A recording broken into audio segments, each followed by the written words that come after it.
கதை கேட்க தயாராயிட்டீங்களா? இன்றைக்கான வேதவசனத்தையும் கதையும் பார்ப்போமா? எதை செய்தாலும் மற்றவங்களுக்காக நம்ம செய்கிறோம், அதுக்காக நம்மளை நாமளே தியாகம் பண்ணிக்கணும் அப்படின்னு அர்த்தம் இல்லை. நம்மளாவே இருந்து மற்றவங்களுக்கு நம்ம மகிழ்ச்சியை கொடுக்கலாம்.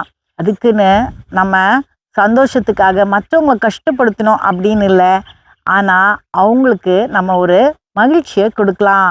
வேதம் என்ன சொல்லுகிறது என்று பார்க்கலாம். ரோமர் 12:2, நீங்கள் இந்த பிரபஞ்சத்துக்கு ஒத்த வேஷம் தெரியாமல் தேவனுடைய நன்மையும் பிரியமும் பரிபூர்ணமான சித்தம் இன்னதென்று பகுத்தறியத்தக்கதாக உங்கள் மனம் புதிதாகிறதுனாலே மறுரூபம் ஆகுங்கள்.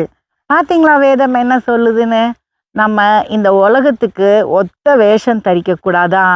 அதாவது மற்றவங்களோட ஒத்து போகிறோன்னு சொல்லிட்டு அவங்க கூட நம்ம எல்லாத்துலேயும் உடன்படணும்னு அவசியம் இல்லை. நம்மளுக்கு முக்கியத்துவம் கொடுக்கணும். ஒரு சின்ன பையன் இருந்தான். அவங்க வீட்டில் இருந்த கண்ணாடியெல்லாம் அவன் ஒரு துணி போட்டு மறைச்சி வச்சுருந்தான். அவனுக்கு அவனை பார்க்கவே பிடிக்கல அப்படின்னு அவங்க பாட்டிமா கிட்ட சொன்னான். அவங்க பாட்டி சொன்னாங்க, நீ ஏன்பா அப்படி நினைக்கிற? எல்லாத்தையும் எடுத்துட்டு கண்ணாடியை பார்த்து நீ சிரி. நீ சிரிச்சனா அது திரும்பியும் உன்னை பார்த்து சிரிக்கும். நீ எப்படி நடந்துக்கிறியோ அதுதான் அந்த கண்ணாடியோட பிம்பமாக இருக்கும் அப்படின்னு சொல்லிட்டு எல்லா துணியும் எடுத்து வீசிட்டாங்க கண்ணாடி முன்னாடி இருந்து. அவன் கண்ணாடி முன்னாடி போய் நின்று சிரிச்சான். அந்த கண்ணாடியும் திரும்பி அவனை பார்த்து சிரிச்சுது. அவனுக்கு ரொம்ப சந்தோஷமா இருந்தது. அதனால அவன் வெளியே போகும்போது மற்றவங்கள பார்த்தும் சிரிக்க ஆரம்பிச்சான். அவங்களும் அவனை பார்த்து சிரிச்சாங்க. இவன் எல்லாரையும் பார்த்து நல்ல ஒரு புன்னகையை செய்கிறத ஒரு வழக்கமாக வச்சிருந்தான். அதனால அவனை சுற்றி இருக்கிறவங்க எல்லாருமே அவனை பார்த்து நல்லாவே சிரித்தாங்க.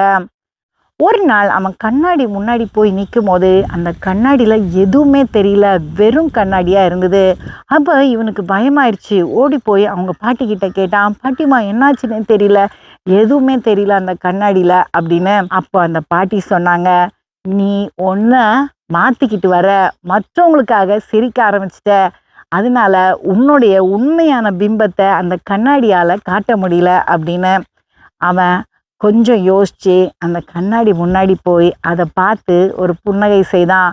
அப்போது கண்ணாடியில் சிரிக்கிற பிம்பம் தெரிஞ்சுது. நம்ம கொஞ்சம் முக்கியத்துவம் கொடுக்கணும், எல்லாருக்கூடையும் ஒத்து போகிறோம் அப்படின்னு நம்மளை நாமே மாற்றிக்க கூடாது. மற்றவங்களுக்காக நம்ம உணர்வுகளை அடக்கி நம்ம வெளியே வேற ஒரு உணர்வை காட்ட வேண்டிய அவசியம் இல்லை. அடுத்த கதையில் சந்திப்போம்.